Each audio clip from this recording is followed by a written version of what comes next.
AI, AI, AI. That's all we seem to be talking about.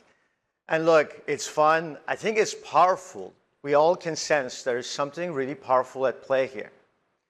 But I have to tell you, every time I hear the word agent or agentic, I have to take a deep breath nowadays. In fact, I try to avoid the word because I think we also can feel there is a lot of hype.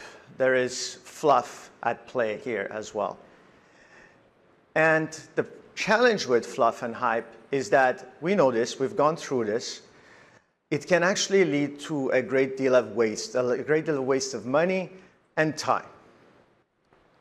And if you dig deeper, the challenge, the problem that we've run into again and again is GIGO. Garbage in, garbage out. This is a pattern that is so frequent that there is a Wikipedia entry on it. Go check it out. For tech. And when it comes to agents, I think we all understand that when it comes to the data, if the data is bad quality, then obviously the AI output is going to be bad quality as well. But I think maybe something that is less obvious is that the APIs as input are absolutely critical to the output being good quality as well. Think about it. If the APIs are insecure, well, the agent output is also going to be significantly dangerous. If the APIs don't exist, the agent actually won't be able to achieve things because the APIs are the limbs of the agent brain, of the LLM brain. So how do we avoid GIGO? And to answer that, let's talk about a question that's been on my mind quite a bit because we keep talking about agents. What is an agent? And for that, let's step back. If you forget about agents, just standard applications, we know that the data matters. The data is the foundation. But the APIs encapsulate business logic, critical business logic. They encapsulate the workflows. They encapsulate the session management. They encapsulate the access points. They encapsulate the contract. And that is absolutely critical to the functioning of an application. So when you insert an LLM layer, which provides you this intelligence layer that's extremely powerful, we all agree, why would anything change around the data and the API? In fact, they matter even more. Because in order to actually leverage the LLMs, you need to get that data. You need to access those APIs and feed it to the APIs to achieve a better intelligence layer for your applications. So these so-called agents, they're applications with an intelligence layer. And the API still matters. The data still very much matters. And look, if you're a developer in the room, don't listen to me, just look at what OpenAI has to say. This is from a job posting they have where they highlight the importance of APIs. Look at the words they use. And if you are a business person, non-developer, let's say, in the room, look at what CIO Magazine has to say. They're basically saying what we've been saying for 2 years, which is there is no AI without API. So what does it take? What does it take to have successful AI programs? The foundation is the same foundation we've been talking about, we've been conversing about for years. It's the same foundation that it takes to have successful digital transformations. It's the same foundation that it takes to have successful integrations. It's the same foundation that it takes to have successful open banking programs. It's the same thing for successful AI, and that's a really solid API layer. Discoverable, secure, reliable APIs. You know, it sounds easy, but it's extremely difficult. I think we all know this, right? To create a program that enables the majority of your APIs to have those qualities is difficult. Putting it another way, perhaps a way that our marketing team will like more, is that to have very strong and healthy agents, you need to feed them with a nutritious dose of data and APIs. And with that, someone who has been a friend of Kong, who's worked on establishing these API programs at a number of places, let me introduce on stage Dmitry Zilberg. He's going to talk to us about how to establish these programs. Hey, Reza. Hey, Dmitry. Hi. That was a cool video, man. That was pretty cool. Thank you. Is that marketing team created or AI? I think marketing team, but they might have used AI, I think. Okay, cool. Yes. All right. So Dmitry, we've been working together for over 6 years now. That's true. Yeah, and tell us a little bit more about the journey and how you've been establishing, these API programs in the various places you've been. Sure. So I've been in 3 places. I've been in FactSet, who's a provider of financial market data and analytics, like really serves financial firms that invest in public markets. And I've had the pleasure of launching their API program. Then I went to Wells Fargo. Everybody knows who they are. And then they already had an API program, so can't claim credit there.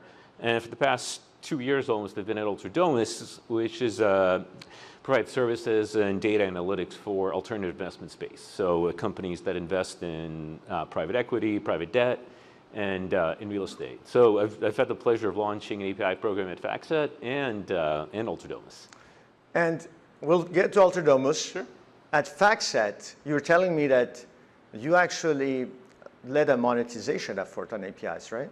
That's right. So APIs for us at FactSet were strategic, right? So like the background on the business, right? Like at its core, really both FactSet and Ultradomus, like the core asset that really differentiates and builds a moat is data, right? And on top of that are analytical capabilities, analytical engines developed over many years, and in various UIs also developed over many years. But at FactSet, when I was there and we went through a digital transformation, we began to expose data and analytical capabilities through APIs to really give clients optionality, or what we called omni-channel delivery, right? So our clients could perform an analytical function or interact with data through our UIs, or use APIs, or pull it into their own BI systems. So certainly following the same pattern now as well. So API products that you're actually selling.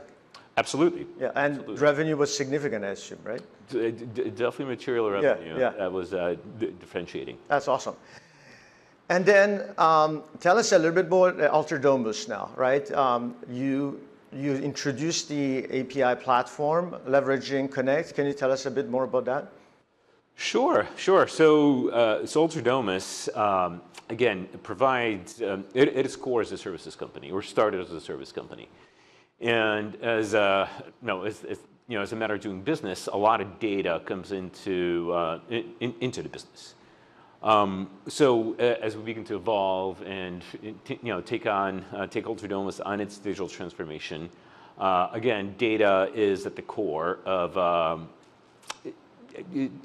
future product offerings and capabilities. Mm-hmm. So we launched an API program as a part of our broader transformation initiative at Ultradomus to do some of the same things, to give clients optionality and various ways to consume the data, like their own data. Not only hold them captive to a UI, right, to log into a portal and interact with data that way, but fetch it through an API and programmatically retrieve it and build their own portal, or build it and bring it into their own data warehouses, or even integrate it with cloud-native tools such as Bedrock to perform AI analytics. And of course, for us, it's also just it's really a way of writing software, right? Yeah. In a way that introduces velocity, scalability, and deterministic quality, and also security. Yeah. Right, where we have parameterization around how we build software. Yeah. That if application 1 talks to application 2, you can only use an API, right? If you need to fetch data, you can only use an API.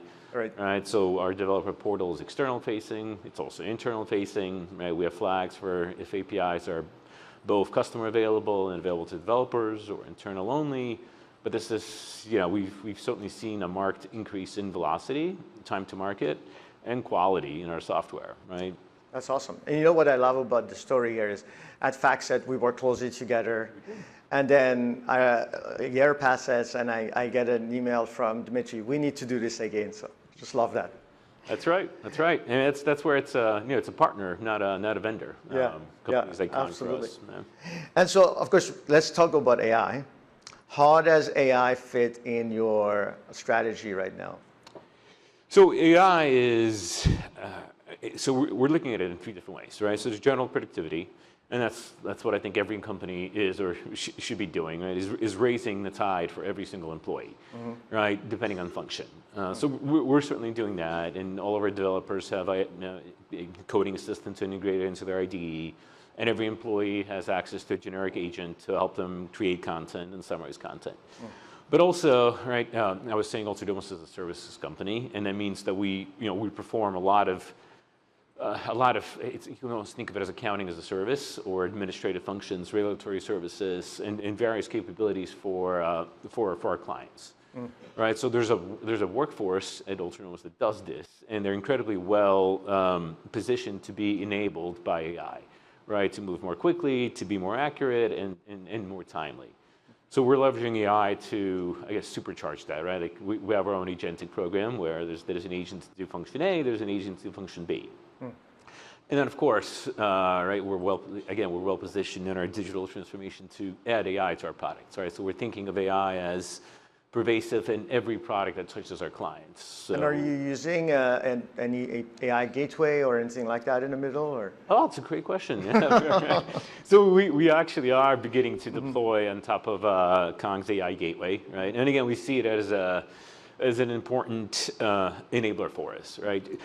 Just like the Konnect platform itself, right? Which I've been using for 6 years, right? We love it, and we chose that other, at the time, over your competitors because it was modular, and there was modular and completely optional on which component that we use, right? So modularity, portability for us is very important. That incremental buy-in we talked about. Yes. Incremental buy-in, exactly. Right? It's like, we're not using your developer portal, we built our own, but we're using your APIs, which you kindly make available, right, to run a developer portal. All the automation and all that, yeah. So the same is true for why we're excited about AI Gateway, because it gives us that portability and abstraction with LLMs, right, where we can democratize which LLM is used, we can steer based on cost, we can steer based on quality, right? We're a regulated business, so it gives us this important layer of cyber control and compliance. So, that's awesome. Yeah. Listen, it's been great working together and looking forward to the rest of the journey. I am as well. Thank you very much. Thanks, guys. Okay, so we saw how Dmitry has been working with us to build this solid foundation of really healthy APIs. But how does one actually build the foundation for this foundation? What is the so-called factory for ensuring that you have good quality APIs? And if you've worked with us, you know the answer to that. The answer, of course, is a really solid developer platform, right? If you have a solid developer platform with APIs at its core, then you can ensure that both the production and the consumption of APIs are following the right lanes, and you're establishing a system of record that has all of your APIs in a secure, reliable, and discoverable manner. And the best practices we've learned for ensuring that is something I call the cloud-native set of best practices, right? And again, this is all things we've learned together, right? That in order to have a really successful platform, one that is not just out there sitting on its own that nobody is using, one that your developers are actually embracing and feeding to, and that actually has all of your APIs as a system of record, you need to think about these things. So the first is developer friendliness, right? Are you able to create a delightful experience for developers to come to not only just contribute their APIs, but also to discover and consume existing APIs? That's critical. The second is really about having these, what we call guardrails. And API ops is a term you might have heard us use. Automation is really the key here, because you want to establish checks and balances into the quality of the APIs, the documentation, the security. However, you don't want to do it with a stick. I always like to say, you got to do it with carrots, right? It's got to be seamless. It's got to happen as part of the CI/CD flow. And this is where automation is the key. The third is the runtime. The runtime, the key here is rock solid. It has to be secure. It has to be reliable, and very importantly, high performance, because if you think about all the API calls that add up together, every millisecond of latency counts here. And then last but not least, of course, as a platform team, the teams want to have visibility. They want to have full overview of what's going on, which teams have which APIs, where is the opportunity for reuse, where are potential duplicates APIs, and that's what we call the self-service federated model, where the teams are following express lanes for building APIs, contributing APIs, but the platform team still has that visibility. So what changes? What changes when we talk about so-called agentic applications, or applications that happen to use LLMs? Well, there is a new additive set of concerns. And I want to say at this point, you've heard us talk about AI a lot in the last 2 days. But these things, right, these things are still very, very important to us. We are continuing to invest a great deal of investment into building out these capabilities and building our platform for these capabilities. What is happening, though, as you build new agentic capabilities into your applications, we also need to think about these things, something I call now AI native best practices. And this is what we've learned so far in our journey together, which is that on the build phase, the big thing that's changing, AI coding tools. AI coding tools are probably the most effective agent out there right now, because they're actually changing the game. You can use it as a developer to move significantly faster. Now, when AI coding tools come into play, the interactions with the API platforms also changes. So we're going to talk about that. Then, when you're actually building the application, context injection becomes important, because remember, the LLMs, they don't like to be fed too much stuff. What you need to do is be able to have the application fed just the right context at the right time, leveraging APIs and data. And so how do you build that the right way? And then at the runtime, well, access to LLMs needs to be monitored, needs to be effective. Latency of LLMs is notoriously high. How do you make sure that you manage that? And then also that context feeding needs to happen at scale with performance, with reliability. And then last but not least, there's a whole new set of concerns around governance now. How do you observe LLM usage, MCP usage, so on and so forth? So this is what we call the AI native workflow. And the way we address these AI native workflows and the cloud native workflows is through our platform, right? If you think about what our overall objective is, Konnect is really the connectivity fabric for applications and agent development, right? Our goal with Konnect is actually simple. It's to give developers, it's to give platform builders, it's to give agent builders, to give infrastructure builders, it's to give builders all the tools they need to go fast with reliability, okay? That's what we're building with Konnect. And we're doing that at the runtime level with rock-solid capabilities, rock-solid runtimes just for the right level of connectivity, all unified together through a platform that enables you to have a purview of the whole thing, with an application layer that provides the right tools for the builders, for the developers, and for the platform owners to establish these express lanes for API consumption and production. That's what Konnect really is.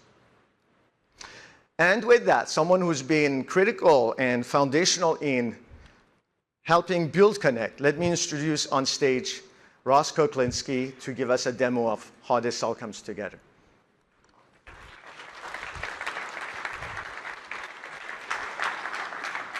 Hey, Reza, good to see you. Hey, Ross, how you doing? Doing great.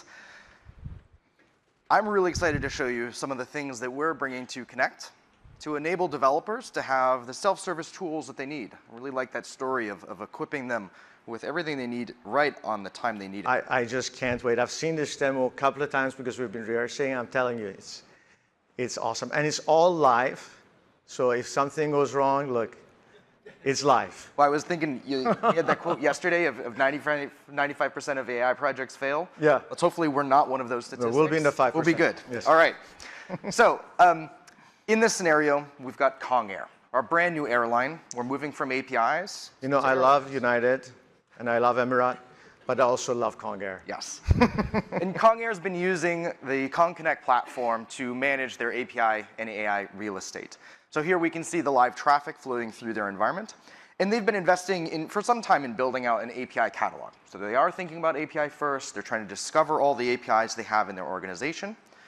And they've also been building on top of Konnect's developer portal to enable developer self-service for both internal developers as well as partners and external audiences. You know, I love the fact that we can do multiple developer portals. Oh, it's fantastic. You can build sort of targeted consumption experiences. You have your universal catalog. You can think of it as your warehouse, all the APIs and services you have. But then you can choose to which audiences you want to have those published to, and even customize branding and tailoring. So taking a look at this, this public production portal, you see we've got a couple of published APIs. Now, one of the challenges that we're seeing is developer portals, developer marketing sites, they're historically built for developers, a human who's clicking around in the UI. But that's not the world we live in anymore. So I'm really excited to introduce a new capability in Konnect that allows us to turn, whoops, I do really love metering and billing, but let's stay in Dev Portal.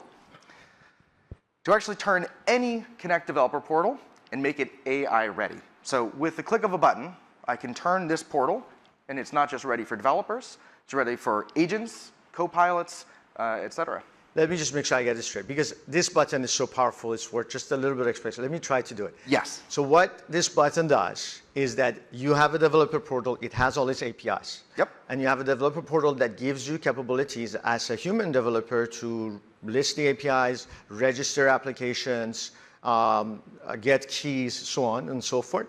But now we're introducing AI coding, and AI coding can work with this MCP server to do all of those things automatically. Exactly, exactly. Yeah, so for Kong Air, they've been investing in co-pilots and developer agents and co-pilots to actually make development faster. But those systems need to get access to all the same APIs that are in that catalog. So we turned on this feature, and you'll notice that there's now this call to action. Install MCP, get you going with Visual Studio Code. So let's run through it. Let's use it as a developer. Now, in my scenario here, I am an engineer for the Kong Air loyalty program. Now, I've been developing this app. I've been vibe coding this app locally, so I haven't deployed it anywhere. And right now, I've got mock data. So I just have some simple APIs here, just returning static data from a local file. Let's run through the experience to get my local development environment. I'm going to be using Visual Studio Code, but this could be Cursor or any local development environment. So let's get that started. So I'm going to be prompted to install the Kong Air MCP server. So that's an MCP server for every portal. So let's get that installed. And we're going to obviously care about security. So we're going to be using OAuth 2 to actually protect this developer portal MCP server. And this is interesting to me, right? Yeah. Because what it says is that now the IDE is acting as you. Exactly. So it can't do anything else than what you can do. Correct. It's going to be limited to the permissions I have as an individual. Now, I'm being prompted to actually log in, so we're doing that check now. I should be logged in with single sign-on already. And now I'm being prompted to authorize Visual Studio Code to sort of act on my behalf. So let's get that started. Takes me back to Visual Studio Code. So we should be linked. Awesome. Now let's see if we can use Copilot here. So please list the APIs that are available in my portal. Be concise. Of course, I can spell concise. I love that we always have to tell AI to be concise. Be concise. And so right here, you can see that it's running a list portal API. So that's a tool that's available in the MCP server to actually query what APIs are available. So those 3 APIs are the same ones that we saw published. Now, again, I have this, this Kong Air loyalty. I've got the sort of 2 flights that are listed here. Those come from just a static defined list in my program. We want them to come from the APIs. Let's replace this with real live data from our flights backend. So replace the departure flight information.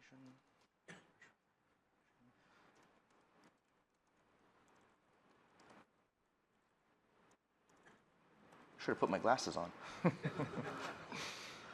I told you you'll eventually need them.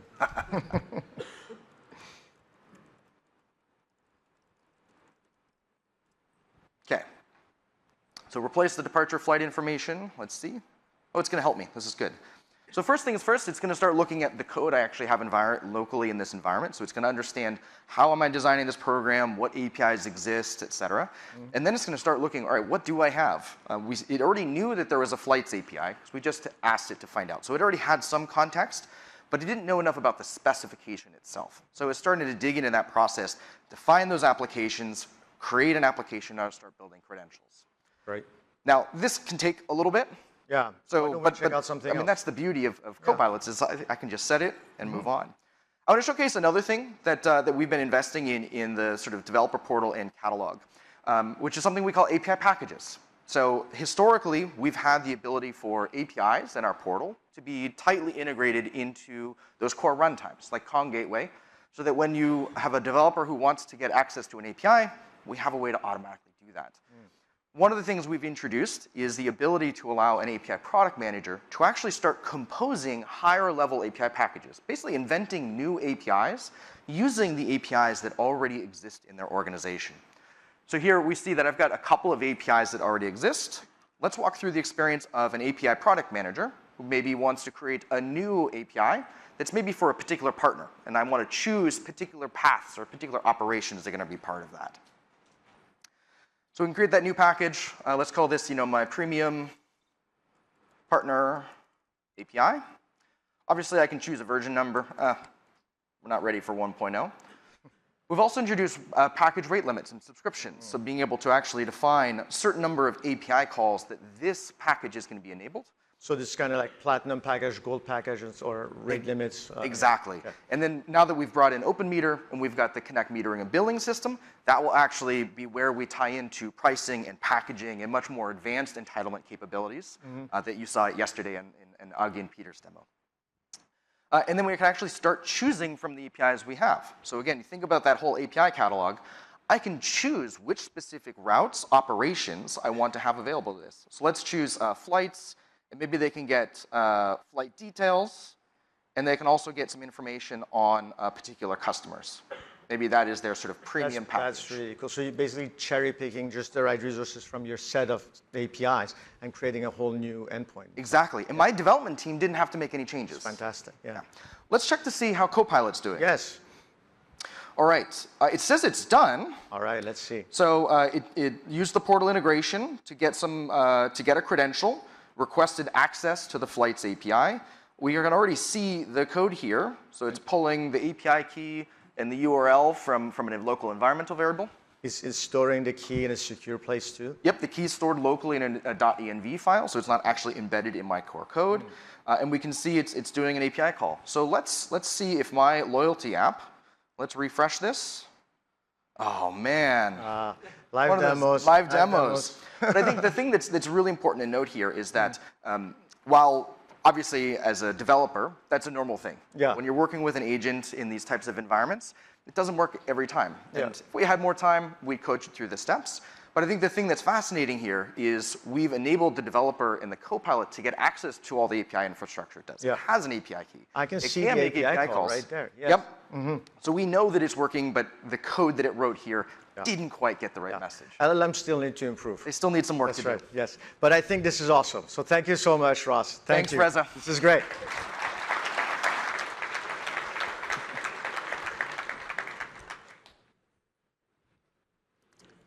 All right.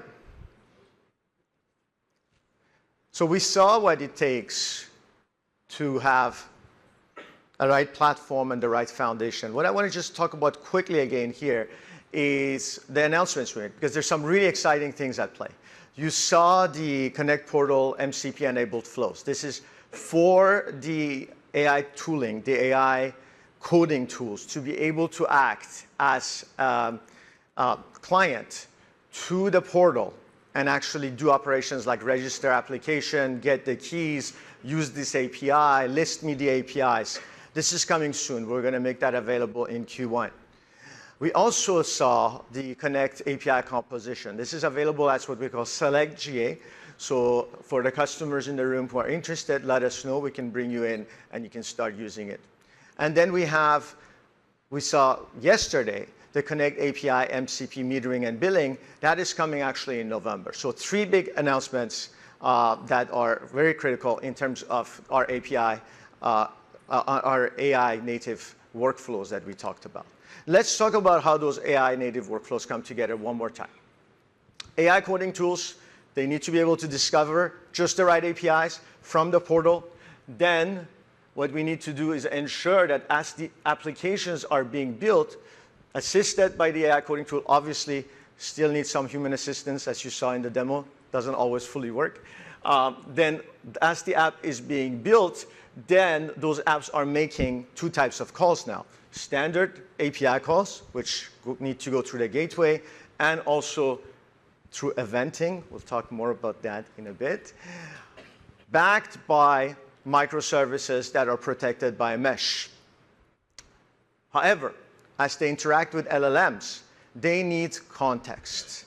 And MCP has emerged as the capability and framework that enables this context.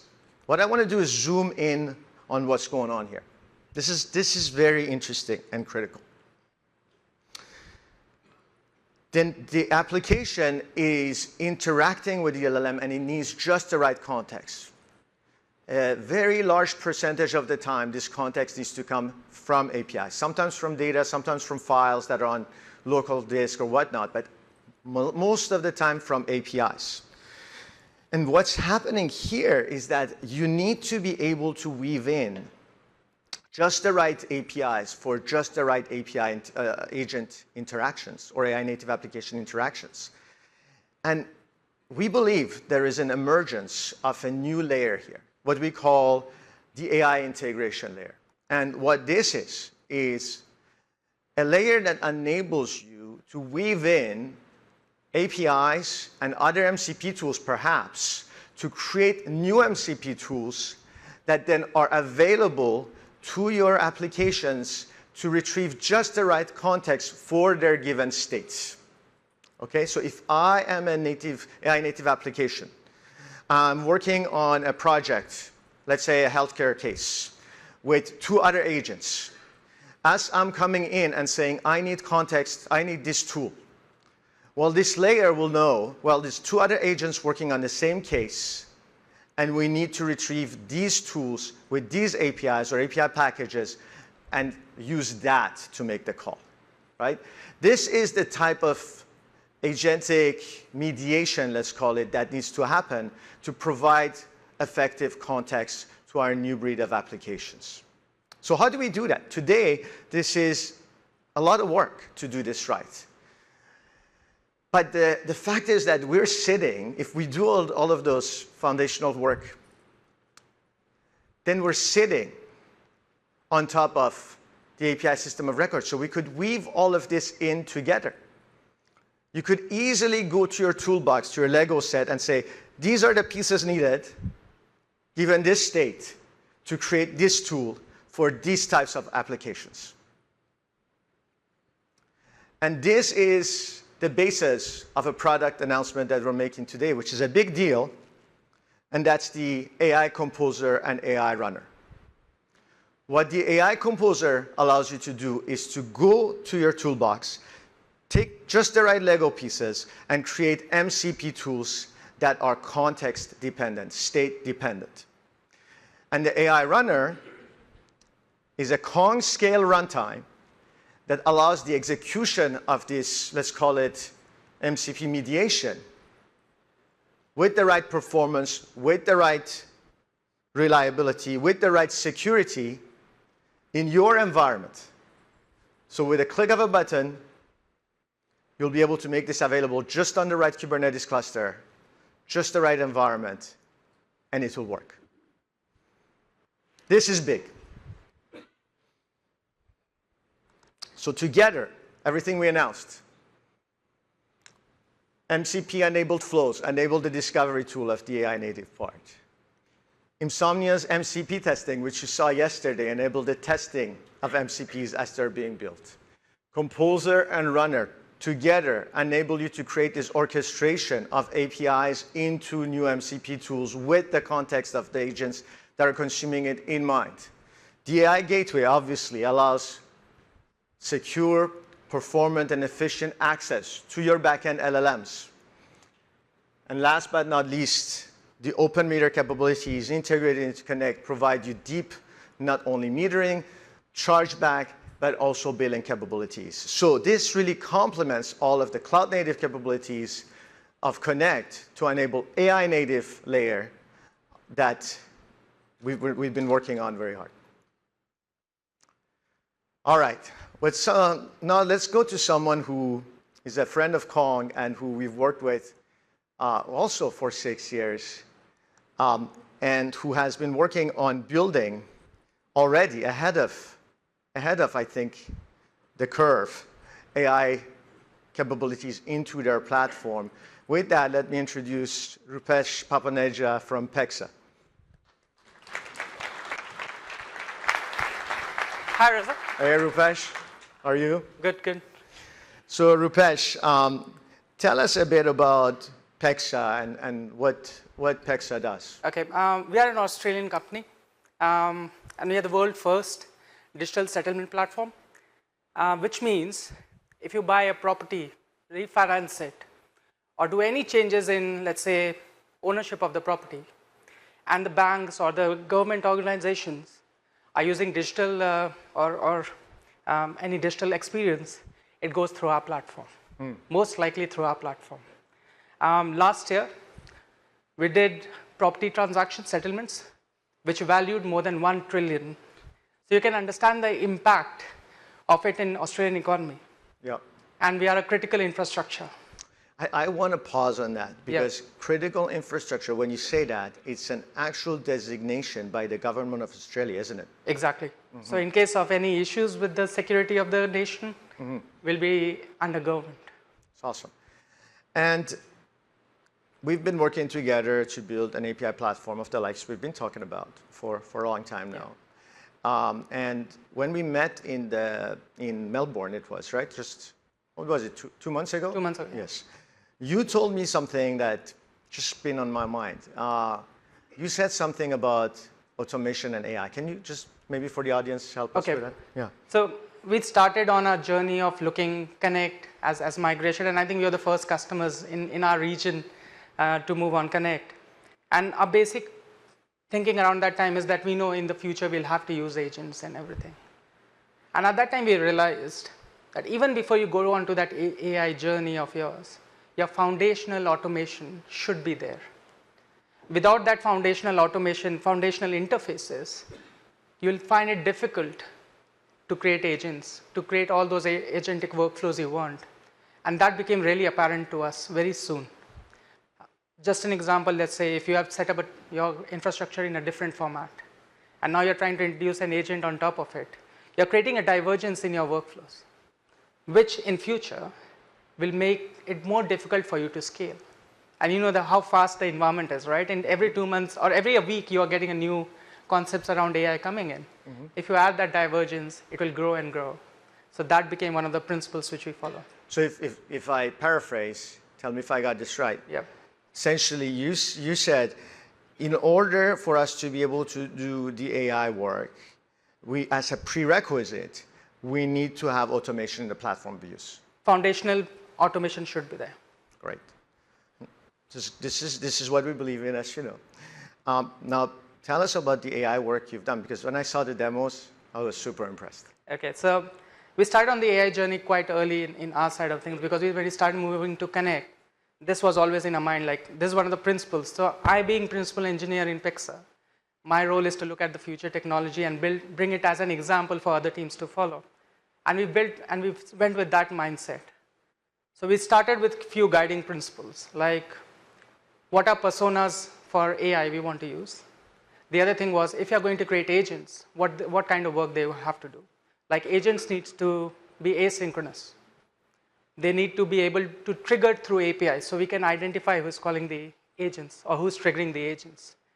If they are working on the event-based agents, like working on the streamings or some, still they need to have a capability to be enabled through APIs, sorry. And the other thing was, have an identity for agent. So we started with these principles.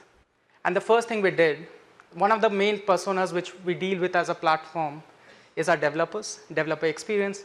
So the first thing we did last year in September, we released an MCP server internally in organization, which had a RAG capability as one of the tools with all the documentation there, all our catalog which is being created across Pexa, like any endpoint, any APIs. So we asked our product owners team before they onboard or create any API to give us a documentation around that API. That became like garbage in, garbage out. We were very clear, we want proper documentation. Give us the context of why you're building this API. And we released that MCP server with the workflow information and everything. And we found that the team earlier, which took like a week to do the work, create workflows and everything, that started happening in 2 hours, 3 hours. So they were able to create better quality APIs thanks to the MCP server you built, because they're able to consult basically your system about what to use as best practices, things like that. Exactly. And what we have done on top of it, we have created prompt templates, which is like a spec-based development. And what that has done is the timelines of 2 weeks, 3 weeks of going into production with a basic example has reduced to 2 days. It's amazing. So that's one. We have introduced agents for customer support. Now, with the Pexa use cases, we have more than 1,000 clients across Australia, small, big. So you can imagine if everyone is reaching out to us, need support, need those kind of stuff, you'll need to have dedicated people for just API support. We created agents around it. Nice. The other work which you are doing is for reliability. Your site reliability agents. Again, trying to reduce the workload. So you're automating the actual SRE work. Ah. So you're looking at all the personas who interact with a platform and looking at the ways of optimizing it. Yeah. And last night, I came to know about it. There's one POC we were doing, and I'll tell you. The API support agents have been built with routing and planning kind of a pattern. The SRE agents are being built with thinking and reasoning and acting kind of pattern. But we also have built a proxy agent layer. Nice. Now it acts as an anti-corruption layer. Right. So let's say if you want to introduce an A2A protocol, earlier agents and MCP server don't work with it. This proxy agent acts on that behalf. Nice. It can call agents. So what happens is you're making the agents reusable across different personas. Yeah. I love the fact that you're building all this stuff on Kong Konnect. I really appreciate your partnership. Folks, if you want to learn more about all these capabilities, it's really insightful. You can find Rupesh later. Rupesh, thank you so much. Thank you. You all know what this is? This is us, Kong, drinking our own champagne. What this is us leveraging what Rupesh said, the fact that Konnect has its own layer of APIs that our customers use. In fact, Dimitri was telling me the same thing earlier. And building on top of that, our own MCP servers and our own agents that enable you to do the work you do with Konnect faster, better, more effectively. And today, I want to introduce to the world Kai. Kai is an in-Konnect agent that takes care of all the needs that you think about when you think about the developer, infrastructure, and platform owner concerns. Kai is constantly looking at all of your configurations and detecting potential issues that could lead to downtimes, latency, so on, and suggesting to you how to improve that. Eventually, it will even be able to open the right PR for you with the right fix. Kai will be able to initiate observability debugging sessions for you just in time so that you have access to that when you go and find out, try to figure out what is happening. Kai will be able to help you improve the design of your APIs by looking at all of your APIs. Kai will be also able to detect potential duplication of APIs by having a similarity index and telling you semantic and syntactic similarity. So there's a lot of work being done on Kai. It's actually available at the end of this week. It's going to be available for our Plus users. And for our enterprise users, we have 2 layers of entry for it. First, you have to work with us to accept the terms and conditions, and then we'll enable it on your organization. And then as an organization owner, you can then turn it on or off for your platform. So we make sure that the right checks and balances are there for you to take care of that in terms of how you introduce it. But I'm excited about Kai, and I want to introduce Simriti Jaggi to help us give us a demo of Kai today.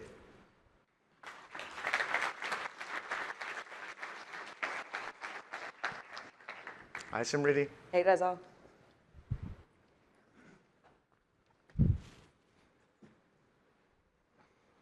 So we're back here in the Kong Air organization.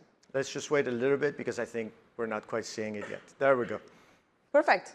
So we're back here in the Kong Air organization. As a platform owner for Kong Air, I'm receiving this email that tells me that latency is too high on my booking service. Let's go ahead and investigate it. Clicking on that investigate button lands me directly into Connect. That gives me a summary of everything related to that event. Who's that? That on the right is Kai, Connect's agent. Kai is an all-seeing, all-knowing agent that is built on the operational details of Connect. It's not a regular chatbot. Kai has accurately identified the context of the alert based on the page that I'm on, based on the email that I came from. And it has pre-populated a prompt for me to help me debug. I'm going to send this pre-populated prompt, and Kai will help me start a debugging session with Connect Debugger so that I can get real-time trace-level information and understand why is this service low. I'm going to go ahead and hit yes so that it starts the session. So I'll just add a little color here. Kai can actually also proactively run the straight session for you. We just didn't want it to run it because then the demo would almost be boring because you'd come in and you see everything done. So we want to walk through it a bit more with you so that you can see it in action. Let's go. Absolutely. So while Kai is doing its thing, let's give you a sneak peek of the new capability that we're working on, which is alerting. So I've set up this alert in Connect to give me a notification anytime my gateway service is experiencing more than 250 milliseconds of latency. I can see a traffic trend over time for when this alert was triggered. I can see my threshold in that red dotted line. The red highlights is every time the alert was triggered, and I got an email notification for it. I can see all the events that happened. Some of them have been resolved. We have an active one, which we are debugging right now with Kai. If I know a planned downtime is coming up, I can mute the alert for a certain time period. I can modify the alert for metrics that are available out of the box, for different gateway services or routes, etc. I can modify my threshold, and it gives me updates in real time. So you will see the red line moving up and down, and the red highlights vanish or appear so that I know which is the right level of notification for myself so it's not too noisy. I love this alerting stuff. It looks like Kai is actually done. Kai is done. Kai has come back with our findings that the root cause is a plugin that we applied called Encode Body to Avro. Now, this plugin is consuming 500 milliseconds of latency during our request phase and is probably doing heavy serialization work that's blocking everything. Maybe let's take a look at this in a little bit more detail. I'm going to go into our API gateway, into our debugger, which we released earlier this year, and look at the trace itself. By the way, when this is GA, we'll have a context link. We click on it, we go right here. And so here I can see that plugin. I can see the amount of latency it is spiking. Kai's also given me some recommendations where I could either review the complexity of the schema, see if there are things that I can do async, maybe use some caching mechanisms so that I can help reduce this latency spike. So we saw debugging in action. Show us a little bit what else it can do. Kai can help you understand everything from a Konnect configuration perspective. So I'm going to ask him to, or ask it to tell me about the plugins on my bookings service. So it has taken the context of my control plane based on where I am, and now it's going to evaluate the booking service, find out the plugins on it, maybe give me more details about what's active, inactive, what kind of scope it's on. So we'll just have to wait a little bit while it comes back with the answers. Latency of LLMs, we got to do something about that. Yeah. So it tells me that there are 4 plugins that are applied that are at service level scope. There is a global plugin that has been applied. And it has also connected my previous question back to this plugin question on the plugin that is causing my latency. Great. Now, can it also be automated? Because we believe in automation. So can it also be automated? It absolutely can. We believe in automating the heck out of everything. And so this is another sneak peek that I'm going to give you, which is Konnect's CLI, Kong CTL. We've hooked up Kong CTL with Kai. And so I'm going to ask it a question. How can I add a custom header to my response transformation plugin? Now, here, Kong CTL's Kai has the context of the control plane that we are in. It is also hooked up to our docs site. So it's going to bring in information from the documentation, give me examples, evaluate the plugin configuration that we have already, and then tell me how I can update this plugin configuration to add this custom header to it. This could be the first example of an agent-to-agent communication. This agent talking to our docs agent to get the information. Yes, exactly. And then soon we can have it make the changes for us as well. It's cool. It's taking just a little bit longer than expected to get the result, but hey, at least it's doing its thing. We'll wait for it. We're patient with Kai. It's still not GA, so we need to be a bit more patient. All right, we'll wait maybe 5 more seconds, and if it doesn't come back, we'll have to improve that latency. All right, well, Murphy's Law. This would have given us all the information about those plugins, right? Exactly. It would have come up with the example configuration along with what variables I would need to update, where in the plugin I would need to update it, and how I can go about it. So it would have given me all of that details. All right. But I can send you guys a screenshot after the fact. OK, well, we saw Kai in action. That's the important thing. And again, thanks so much, Samriti. Thanks, Reza. Thank you.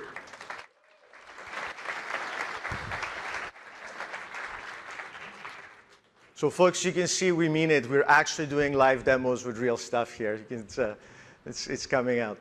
All right, so what we announced just now, we announced the Kai MCP server, which is actually backing everything you just saw for observability. There's going to be multiple types of MCP servers. The one we're announcing first is for observability, and that is coming out in November. Kai itself, as I said, is actually is available for Plus users. So that's coming out by the end of this week. This is important. Kong CTL, the thing that we were showing at the end. Who here uses DEC? Interesting. I see about 30% of folks raise their hand. So DEC enables you to have declarative config operations with your Kong gateway. And it's been one of the tools that's most loved by our users, I would say. Kong CTL is basically DEC on supercharger. What Kong CTL can do is everything DEC can do, so it's fully DEC compatible, but it also allows you to do declarative config operations with the rest of the Konnect platform. You want to create applications in the portal, you can DEC sync, DEC apply it. You want to create a portal, you can DEC apply it. Or sorry, Kong CTL apply it. In this case. And it is integrated with Kai, so it has that intelligence layer. It's our example of an AI native application. And by the way, this is all built, going back to that gorilla with the champagne, is all built on our own infrastructure. All this is built on Konnect, on the AI gateway, on our own MCP servers, which will be composed with the AI composer, which will be run with the AI runner.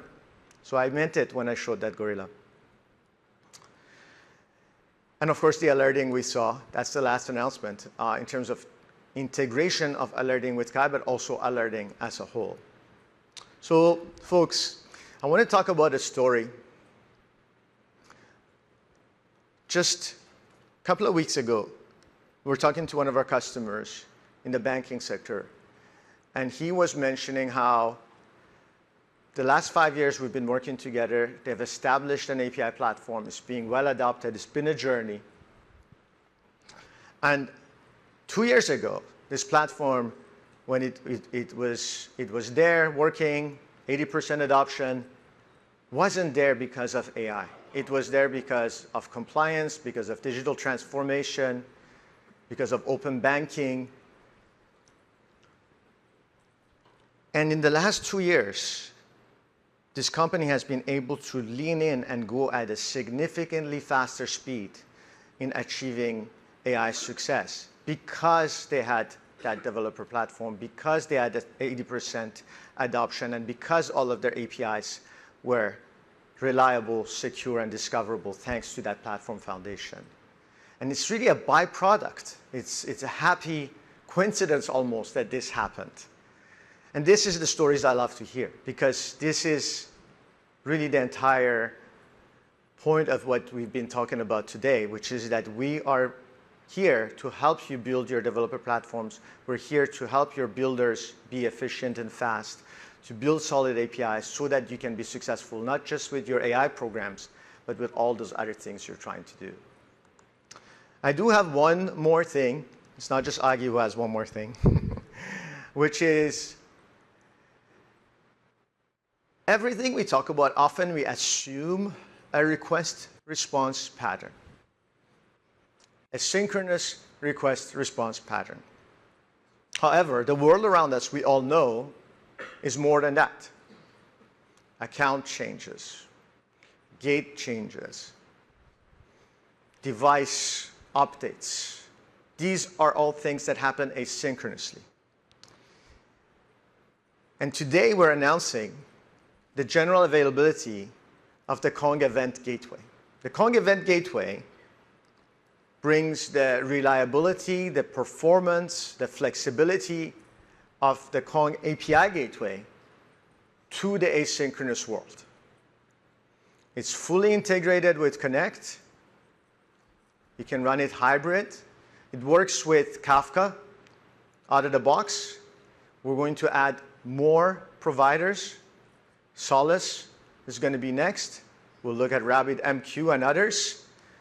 And it provides mediation capabilities between these eventing providers. It will allow you to significantly save your infrastructure cost and decrease your event-driven architecture footprint. And it's fully integrated with everything else we just talked about. So for example, that AI runner and AI composer, you'll be able to bring in eventing APIs into your MCP development. It's a big deal. All right, to wrap up, everybody wants to have successful AI programs. Everybody wants to have successful open banking, digital transformation, and other programs. That all depends on solid APIs, secure, reliable, discoverable APIs. That all depends on having the right foundation at the platform level, and we're here to help you build that platform through our platform, Konnect, which has solid runtimes at the core, taking care of all the types of connectivity types with a platform that brings it all together and unifies it with applications that enable those API provider and consumer express lane, but also enables federated governance at scale. And so with that, I hope you all have a great rest of conference. And in the meantime, and all along, build strong and build Kong. Thank you.